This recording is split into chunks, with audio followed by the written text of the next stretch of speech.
Kevin, I think that this is really important to talk about, which is the position that the Bank of Canada is in the sense that they have a mandate to manage inflation, and inflation continues to move higher and higher because of the incredible spending of the federal government, the Canadian federal government, that really has no plan for a budget to be put in place. And it's just more money chasing more money, causing inflation to go higher. So it's very difficult for the Bank of Canada to do any moves in terms of reducing the rates. Can you weigh in on that? Yeah, the fiscal stimulus, like you're actually seeing it. I'll give credit, well, not credit. I'll give more debit where more debit is due, or more blame where more blame is due. You're seeing a more profligate government, particularly in the United States, where you're seeing 5, 6, 7%, depending on where it comes in, percent deficits as a percentage of GDP.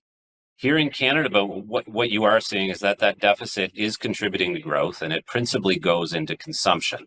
And the issue, the traditional definition of inflation is too much money chasing too few goods. Now, if we have more money from the federal budget deficit going in here, then that's clearly creating demand from the fiscal side, even as the monetary side itself is focused on needing to offset that stimulus, a deficit of stimulus, with increased interest rates to restrain demand. So you've kind of got both sides fighting against the middle here. So it's clear that, for long-term interest rates, budgetary discipline is going to be key, not just directly because lower government financing results in lower interest rates, but it also results in lower inflation because of lower demand, kind of Keynesian level stimulus when we don't necessarily need it.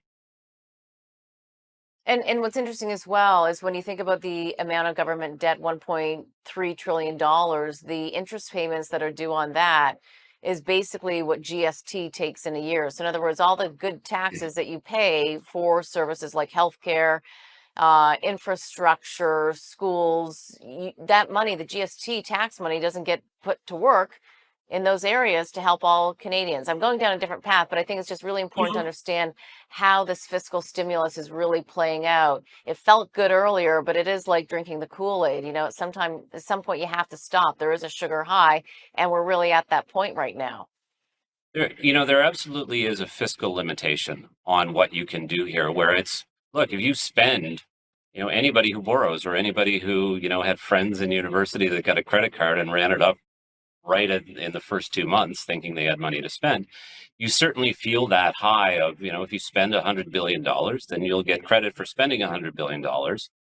And in the first year, whether or not the cost of that $100 billion or $50 billion or wherever we come in at, um, if it's $7 billion or on a 7% interest rate, or if it's $3 billion on a 3% interest rate on the cost of debt, doesn't matter. You still get credit for spending 97 billion or 95 billion or 93 billion, whatever the cost, whatever the first year is minus the interest expense. So, it's a traditional sort of traditional problem with politicians is that they're more interested in this year than they are in the future. But if we can keep that Right. fiscal discipline, keep that fiscal anchor, you'll be better off.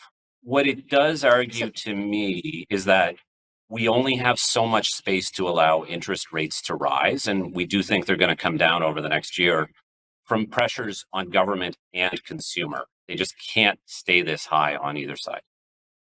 hmm. When do you expect that to happen, Kevin?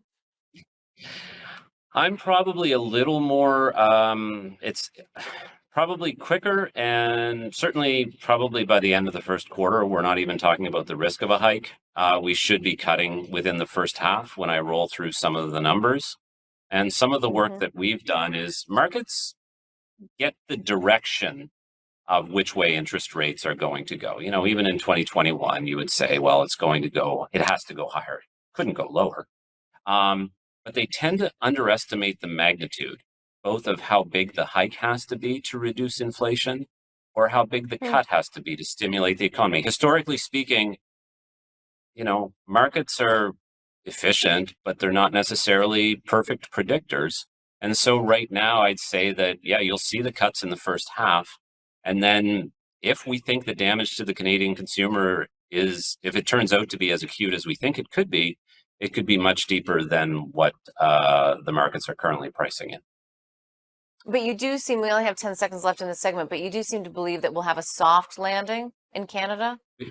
I do. I actually think that, what has caused this what has caused this slowdown is interest rate increases. What can reverse the slowdown or at least pause it will be interest rate decreases or cuts.